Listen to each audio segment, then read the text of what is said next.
Thanks for being here with us. I'm Alexandra Burnley. Darren has the night off. New at 5, the Annie E. Casey Foundation's Arkansas Kids Count just put out new data that shows the state ranks 45th in the country for child poverty. And they say oftentimes children born into poverty have a harder time breaking the cycle in adulthood. 5 News reporter Kayla Davis breaks down those numbers and some of the contributing factors.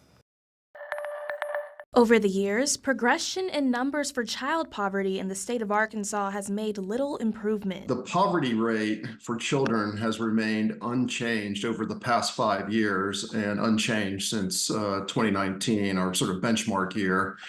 That is 22% of children are living in poverty in the state.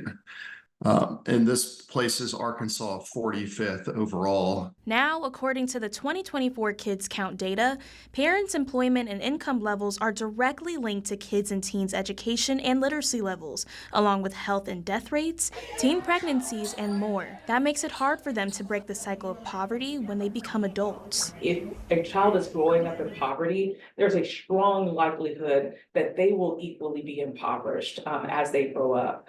And so it is very concerning to see the number of parents that continue to be impoverished or live right at the poverty line. Data from the brand new Kids Count report shows in Northwest Arkansas, about 26,000 kids live in poverty, and in the River Valley, about 42,000 do.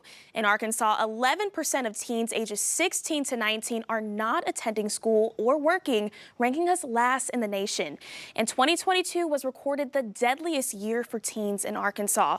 That high number of deaths are attributed in part to suicides connected to mental health concerns and guns getting into hands that are too young to handle them. So how do we combat the issue? Keisa Smith with Arkansas Advocates for Children and Families says the answer is investing. The first and foremost that we should be looking at is our investment in health and making sure that individuals not only have insurance coverage, but that they have access to medical attention and, more importantly, again, as we're coming out of the pandemic, mental health services, because children really are suffering a lot. And equally as important as health, education. And I believe adults as well, because they're not able to access mental health services.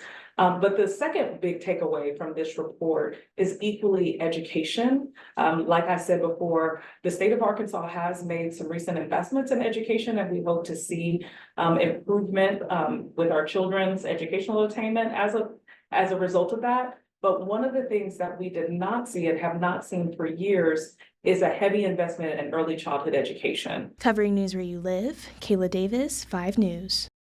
The group Arkansas Advocates for Children and Families are calling on the state legislature to avoid tax cuts and instead reinvest that money toward lifting up families in poverty to help break the cycle.